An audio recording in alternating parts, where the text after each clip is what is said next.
pag-usapan lang natin ang breaking news. May pasabog nga naman kasi ang bali-balita at exclusive na pinag-uusapan ngayon.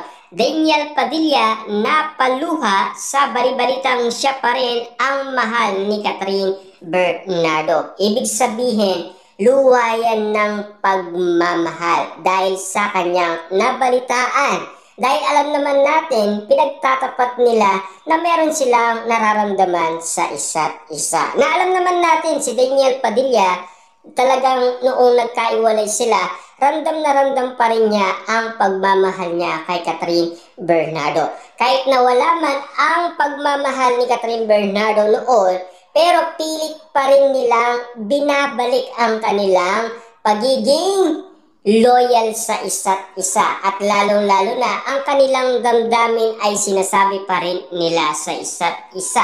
Siyempre, pinapakita man nila sa kanilang kilos at ginagawa at lalong-lalo na sa mga nakikita ng iba't ibang tao. At least, nararamdaman natin ang mga eksenang ginagawa nila ngayon. Siyempre, alam naman natin, maitutulad yan sa kanilang movie na pinag-uusapan. Na ngayon, kakaiba ang pinapakita ni Catherine Bernardo at Daniel Padilla.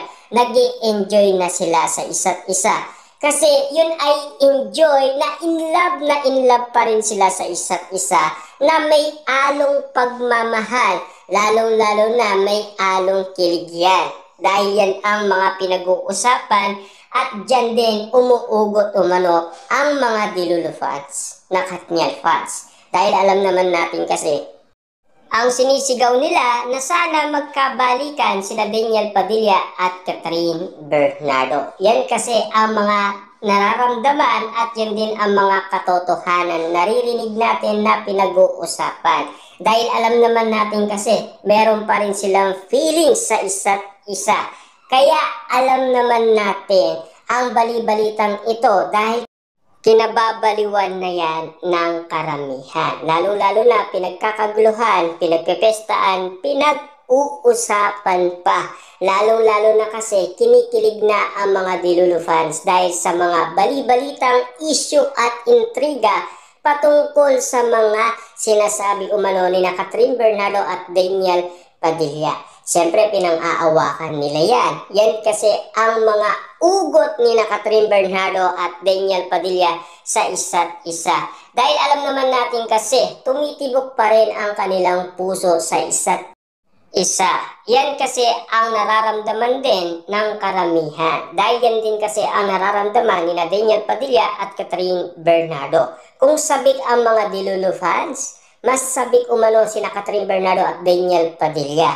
Kaso nga lang kasi na sana tulungan ng mga Dilulu fans ang gustong mangyari ni Catherine Bernardo at Daniel Padilla.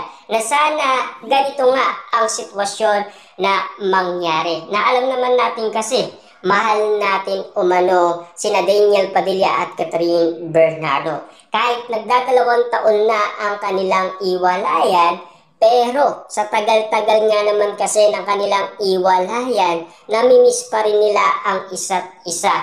Tulad ng nangyayari ngayon na pinag-uusapan, pinagkakaguluhan at pinagpipestaan ng maraming tao dahil sa mga pinapakita nilang kinikilos umano. Kahit sabihin man natin maraming nalilink sa kanila, pero iisa lang kasi ang sinisigaw nila. Yun kasi ay mga resibo at ebidensyang pinang-aawakan natin na galing mismo kina Catherine Bernardo at Daniel Padilla. Hindi dahil sa mga nakikita natin. Kasi yung mga nakikita natin na pinag-uusapan, na alam naman natin kasi yun ay hanggang issue at intriga lang. Mas mabuti yung manggaling mismo sa kanilang bibig kung ano talaga ang tunay nilang nararamdaman sa isa't isa. Yun ang magandang resibo at ebidensya na kaya nating pang-awakan at kaya din nating sabihin sa ibang mga tao na nagmamahalan na sina Daniel Padilla at Catherine Bernardo. Kaso nga lang kasi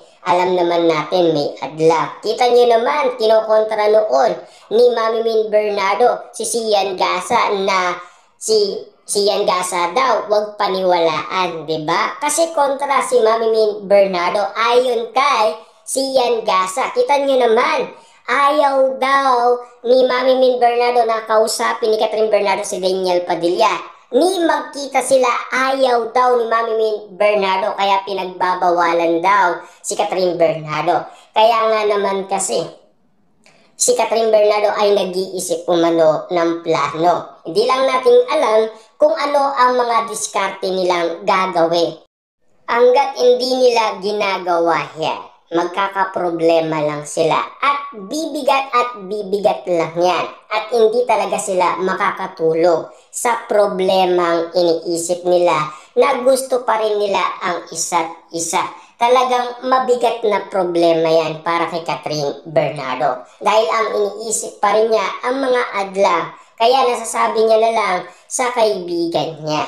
Lahat naman yan ay pinag-uusapan ngayon. Kaya naririnig naman natin kung ano ang meron talaga kina Daniel Padilla at Catherine Bernardo na pinag-uusapan ngayon.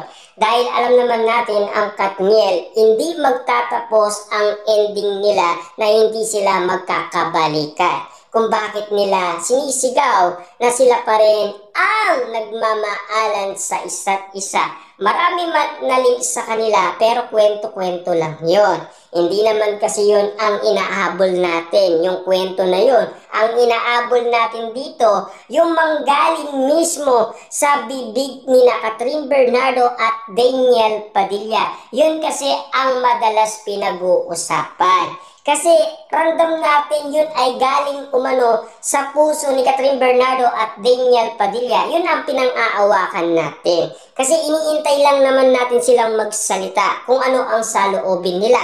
Lalong-lalo na ang mga pinapakita nila dahil sa mga pagsusuot nila ng mga regalo sa isa't isa. Yun ay matinding ebidensya na yun at resibong pinang-aawakan. Ibig sabihin, pinaparanas muna ni Catherine Bernardo siguro ang ginagawa niya para magtaka ang pamilyang Bernardo. Kung sakasakali baka nagkabalikan na siguro sila. Yun kasi ang baka pinapakita ni Catherine Bernardo na isipan ni Mami Min Bernardo at Daddy Teddy Bernardo at Kate Bernardo na malamang sa malamang nagkabalikan na sila. Yun ba ang ibig sabihin nun na pinapakita ni Catherine Bernardo sa atin? Na baka sinasabi yun ni Catherine Bernardo dahil meron siyang rason sa kanyang pamilya, diba?